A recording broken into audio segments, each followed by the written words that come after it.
La perfección cristiana, según el espíritu de San Francisco de Sales, por Emilio González y González, presbítero. Parte tercera, capítulo 21. Modestia.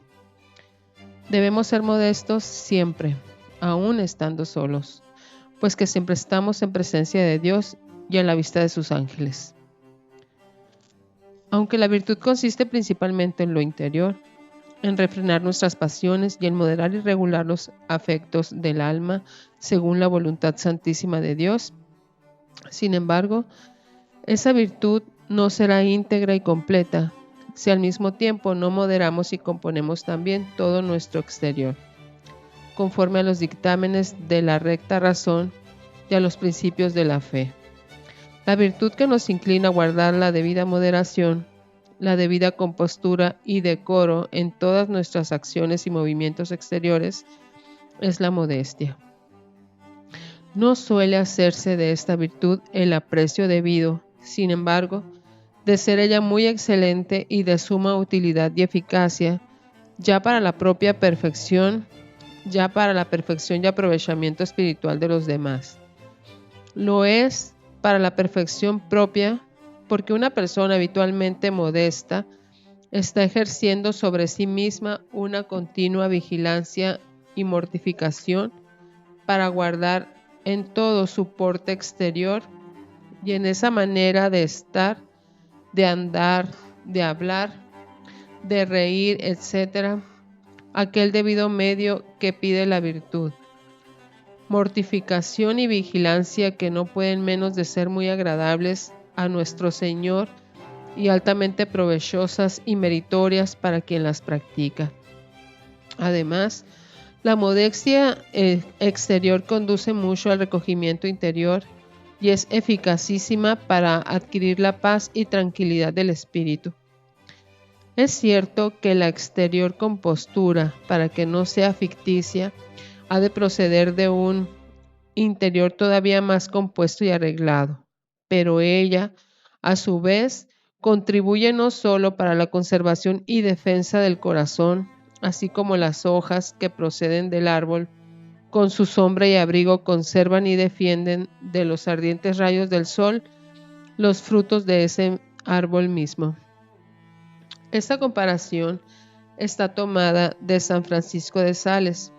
Otro símil muy apropiado empleaba este santo y sabio maestro de espíritu para expresar la misma idea. Como el fuego, decía, forma la ceniza y después ella sirve para cubrir y mantener el fuego, así el interior produce la modestia exterior y después esta sirve para mantener y conservar la virtud interior de donde procedió. Por donde se ve cuánto puede contribuir y de hecho contribuye la modestia a nuestra propia perfección. Tanto que por grande que sea la santidad interior de un sujeto, bien puede asegurarse que no será muy estable y duradera, especialmente en lo que se refiere a la castidad, si no la pone a cubierto de la modestia, porque se evaporará a no tardar como se evapora el perfume de un precioso licor contenido en un vaso destapado. Es también de suma utilidad y eficacia para la perfección y aprovechamiento de los demás, por la edificación y el buen ejemplo que da una persona modesta, con lo que contribuye a ser dulce y amable la virtud, y mover a otros a su imitación. Conocido es el caso de San Francisco de Asís, quien recorriendo cierto día con otro religioso las calles de una ciudad, edificó tanto con su modestia que, atraídos por este solo ejemplo, le siguieron gran número de jóvenes para ponerse bajo su enseñanza y dirección.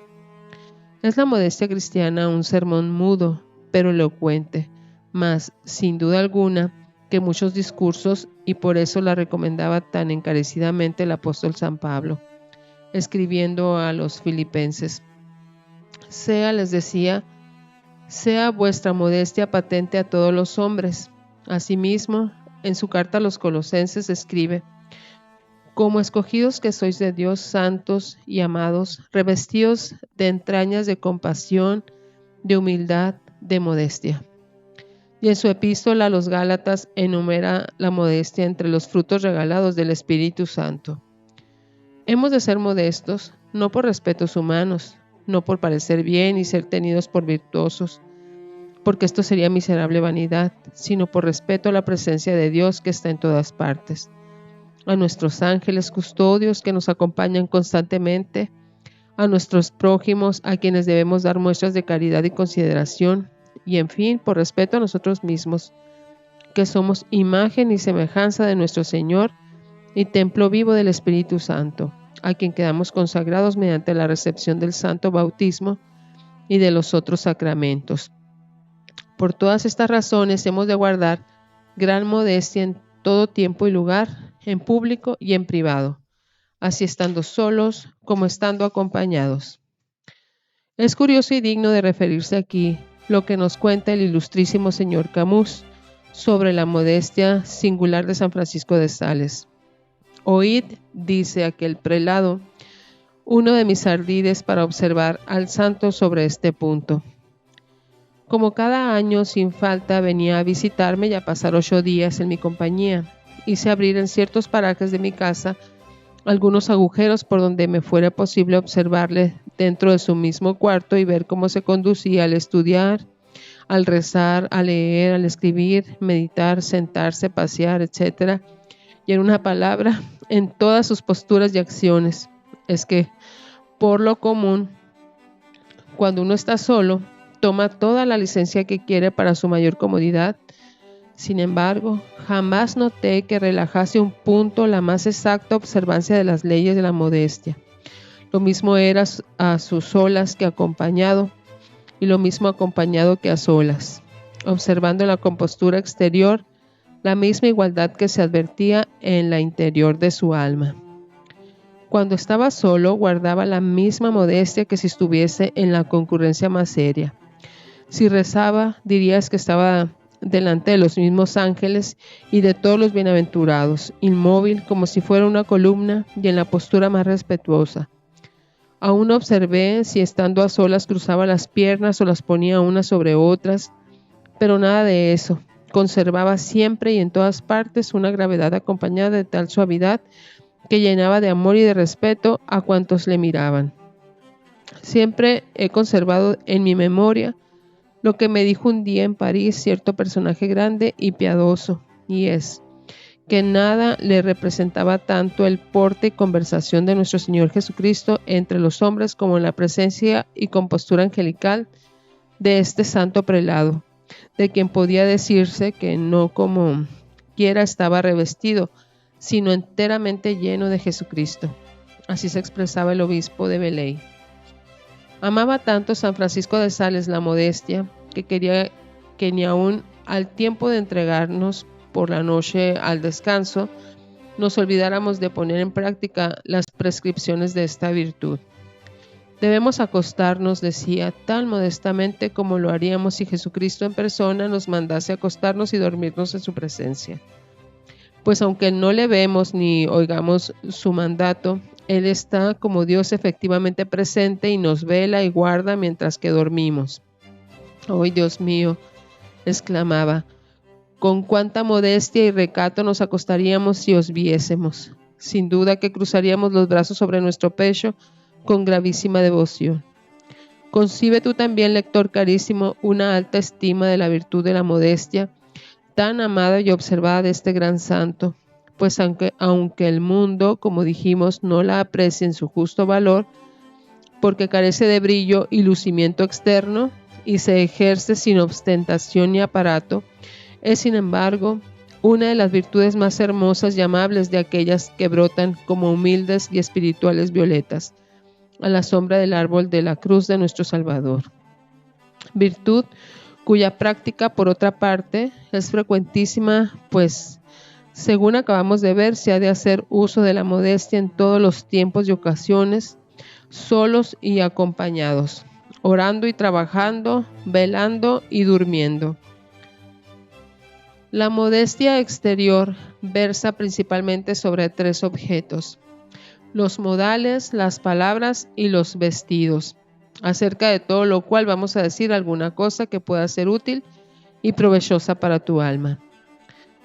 Por modales entendemos el porte exterior de la persona, el semblante, la postura, la mirada, los movimientos del cuerpo, de la cabeza, de los brazos, piernas, etc. Sobre este punto deben evitarse ciertos extremos igualmente defectuosos.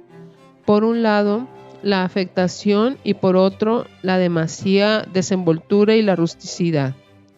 Sería sin duda alguna censurable un aire excesivamente grave y austero, un aspecto triste, melancólico y sombrío, un exagerado reconcentramiento en sí mismo, una estudiada rigidez e inmovilidad de todo el cuerpo, un tímido y embarazoso encogimiento, un mirar siempre hacia el suelo, un andar demasiado lento y acompasado, etc., como lo serían no menos unos modales desenvueltos y livianos, un continente altanero, una mirada provocativa, una postura indecorosa, unos ademanes y movimientos faltos de seriedad, unos gestos ridículos e intempestivos y asimismo la inurbanidad y grosería en las formas.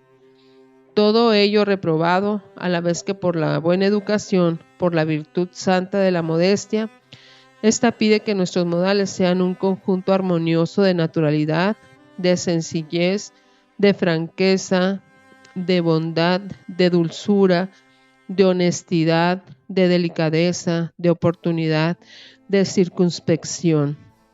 Cualidades que, lejos de hacer nuestra modestia afectada, liviana o repulsiva, la hacen amar y respetar de todos los que la contemplen. Y así es como esta virtud nos perfeccionará a nosotros y ejercerá en nuestro derredor la influencia saludable de que arriba hemos hablado. La discreción y oportunidad que debe acompañar a la modestia pide que se tengan muy en cuenta las circunstancias en que se ejercita, a saber, el tiempo, el lugar y las personas, porque de un modo ha de conducirse el cortesano, de otro el sacerdote, de otro el soldado, de otro el labrador. De un modo hemos de portarnos con los superiores y de otro con los súbditos.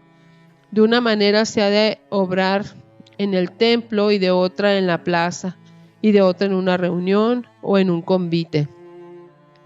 No sería tachado de inoportuno, escribe San Francisco de Sales, aquel que no quisiese reír en la recreación, sino conducirse como cuando está fuera de ella. Hay algunos gestos y ademanes que serían inmodestos fuera de aquel tiempo, que entonces de ningún modo lo son. De la misma manera, el que quisiese reír y distraer su espíritu en medio de las ocupaciones serias, como muy razonablemente lo hace durante el recreo, no sería tenido por inmodesto y hombre de poco seso.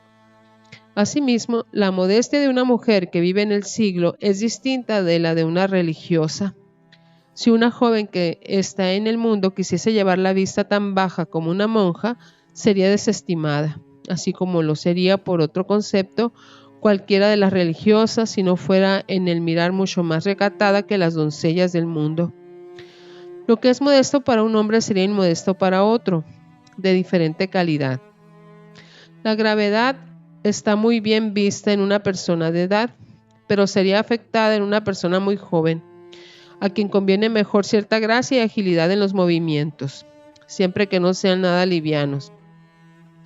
Y así a este tenor podríamos escogitar otros muchos casos y ejemplos, por donde se echa de ver claramente cuán en cuenta hay que tener las diversas circunstancias para la práctica de la modestia. En segundo lugar, la modestia en las palabras condena así un afectado e inoportuno mutismo, como una excesiva locuacidad o el empleo de palabras poco honestas, bruscas, faltas de caridad, jactanciosas o altisonantes. Nuestro modo de hablar debe ser moderado, tanto en el tono de la voz como en la sencillez y cordura de las expresiones. Debe ser nuestro lenguaje humilde, tranquilo, afable, discreto, edificante, caritativo. Debe respirar bondad, pureza, cordialidad, dulzura y alegría santa.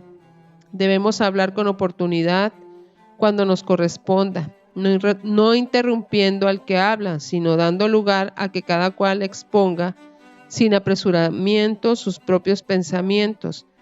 Debemos, en fin, en cuanto sea posible, evitar en nuestras conversaciones altercados y disputas, prefiriendo más bien callar por humildad y modestia que triunfar en la contienda por la terquedad y obstinación. Finalmente, hemos de ser modestos en cuanto a la manera de vestir. No hablamos aquí directamente para aquellas personas que usan vestidos pobrísimos y groseros, como los usaron muchos santos por espíritu de penitencia y humildad. Ellos siguieron en esto la inspiración de Dios y ya recibieron en el cielo el premio de sus sacrificios y austeridades. Por lo que toca a los religiosos y religiosas, solo hay que decir que se conforme cada cual en este punto a lo que prescriben sus constituciones respectivas, o a lo que sea costumbre en sus institutos, no olvidando que están obligados más que nadie, por razón de su estado, a desechar en sí todo lo que huela a vanidad o a espíritu del mundo. Lo mismo relativamente decimos de los sacerdotes. Hablando en general para el común de las personas piadosas, la regla que prescribe la modestia cristiana es que cada cual vista según lo pidan su estado y condición, así como las circunstancias del tiempo, lugar, compañías y ocasiones diversas en que se halle. Es regular, dice San Francisco de Sales, componerse más los días de fiesta a proporción de la solemnidad que se celebra. Pero en tiempo de penitencia, como es la Cuaresma, se debe disminuir mucho el adorno. A las bodas se llevan vestidos nupciales, a los duelos de luto.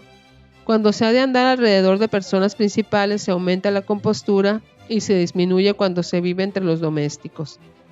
La mujer casada puede y debe ataviarse con decencia cuando está presente su marido, si sabe que en ello le complace, pero si también se engalana cuando está ausente, se podría preguntar, ¿a qué ojos quiere agradar con ese particular esmero?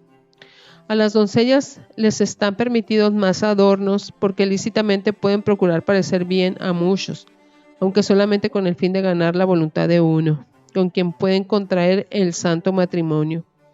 Tampoco puede vituperarse que se atavíen algún tanto aquellas viudas que se hallan en disposición de volverse a casar, pero sin mostrar ligereza en sus adornos, pues habiendo sido ya madres de familia y habiendo sufrido los contratiempos de la viudez, son tenidas generalmente, y así deben serlo en la realidad, como mujeres de espíritu juicioso y maduro.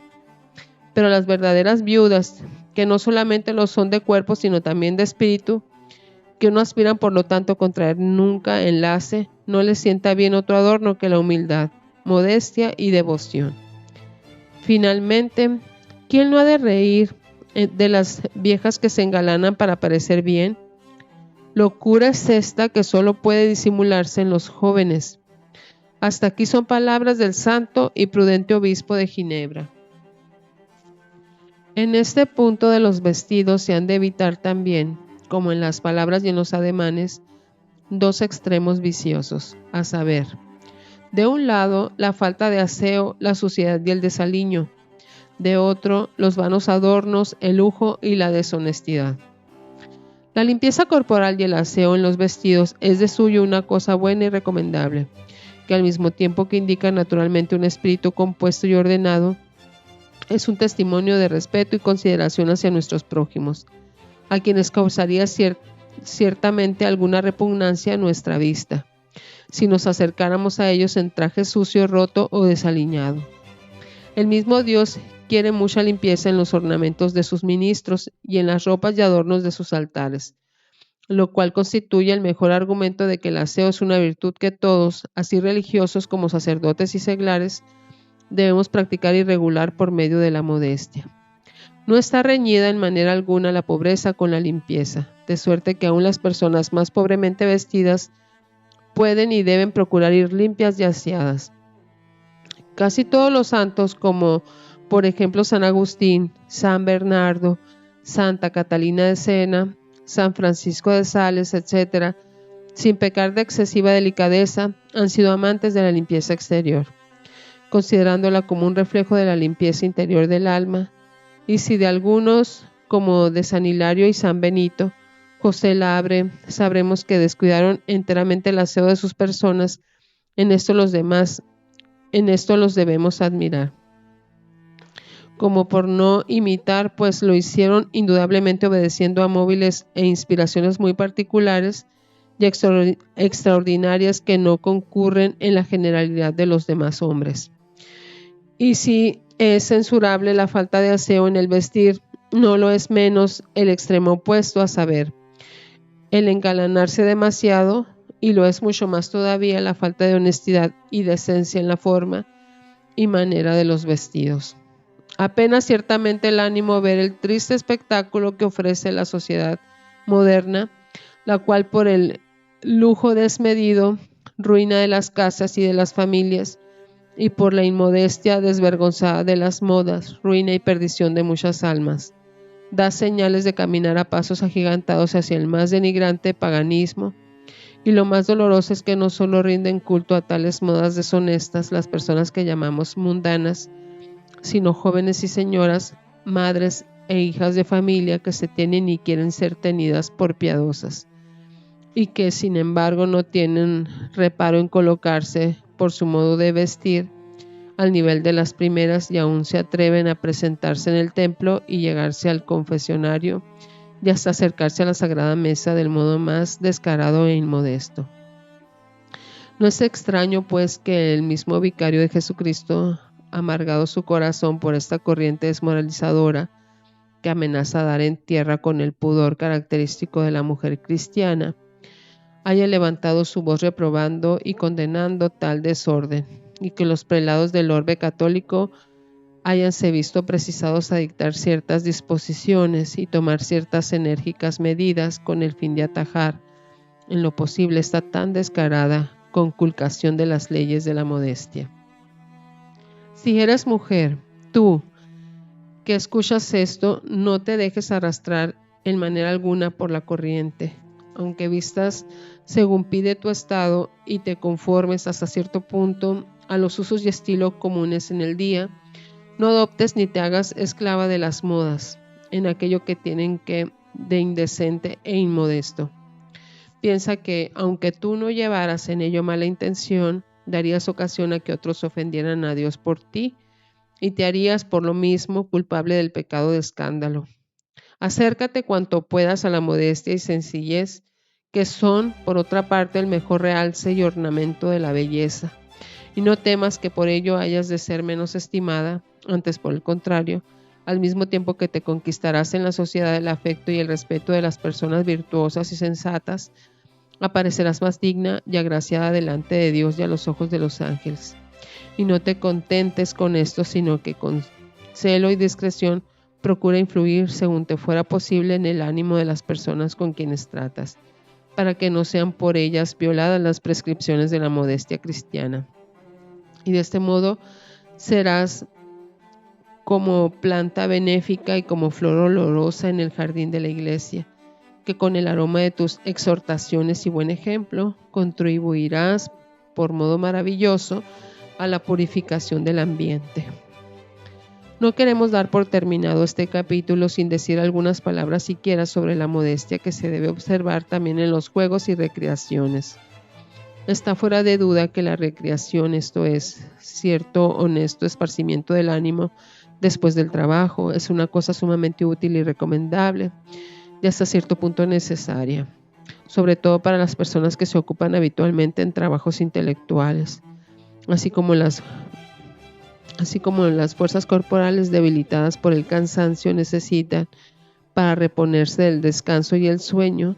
Así también las fuerzas del espíritu, fatigadas por un largo ejercicio mental, necesitan, para volver a su estado normal, distraerse algún tanto de los cuidados y ocupaciones serios y emplearse en otros ejercicios exteriores que no exijan una atención tan intensa y que puedan servir al hombre de entretenimiento y de solaz, con lo cual se restablezca el equilibrio de sus facultades y se habilite para volver a reanudar sus trabajos con mayor gusto, con mayor viveza y energía. Por eso, como dice San Francisco de Sales, sería censurable un carácter tan riguroso, tan agreste y austero, que ni siquiera usará de alguna recreación ni la permitirá nunca a los demás.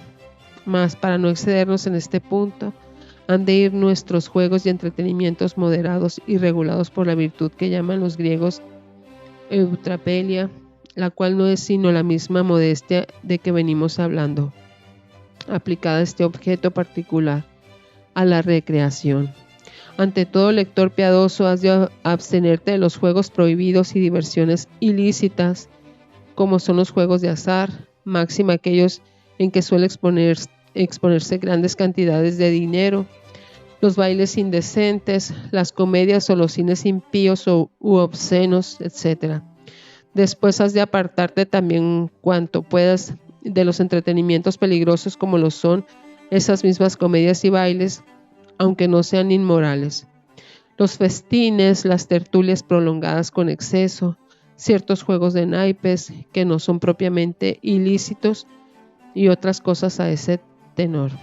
Para tomar parte en esos entretenimientos ha de haber una causa razonable que lo justifique y en todo caso ha de ser raras veces, por un tiempo moderado y cuidando mucho que no se apague el corazón a esas vanidades, las cuales, como dice el mismo San Francisco de Sales, disipan el espíritu de devoción, resfrían la divina caridad, debilitan las fuerzas del alma y despiertan en ella muchas aficiones malas, que pueden acabar por hacerle perder la gracia santificante y sepultarla en su total ruina. Hay otras muchas y muy variadas maneras de juegos y entretenimientos honestos, o por lo menos indiferentes, con que puede recrearse el espíritu, sin ofensa de Dios ni peligro para el alma. Esos son los que puedes lícitamente adoptar con solo que guardes en ellos la moderación debida y lo que dicta la buena educación y la prudencia cristiana, atendidas, según dijimos, las circunstancias de las personas, lugar y tiempo en que se realizan. Haciéndolo así, guardando esa prudencia y moderación, no solo no te será la recreación obstáculo para la virtud, antes bien, ella misma será una acción virtuosa y meritoria. Máxime si cuidas de purificar y levantar tu intención al comenzar el recreo, y si durante el recreo mismo no olvidas del todo la presencia de Dios, sino que de cuando en cuando le miras interiormente y le diriges algún afecto amoroso desde el fondo de tu corazón. Así lo practicaba el joven San Juan Berchmán, quien por una parte distraíase en la recreación con las mismas demostraciones de regocijo que sus demás compañeros del colegio, mas por otra, cuidaba mucho de no perder la unión interior con Dios, lo cual hacía que en medio de sus esparcimientos reflejara en todo su continente un no sé qué de modestia y un candor angelical, que encantaba y edificaba a cuantos le veían. Tal hemos de procurar que sea nuestro comportamiento en las recreaciones. Resolución. Tendré en grande estima la virtud de la modestia cristiana y me esmeraré en observarla en mis modales, palabras y vestidos, no dejándome jamás llevar de la corriente de las modas contrarias a la honestidad. Jaculatoria. Concédeme, Dios mío, que yo copie de ti los rasgos de tu modestia encantadora, para que ella sea en mí la salvaguarda de la castidad.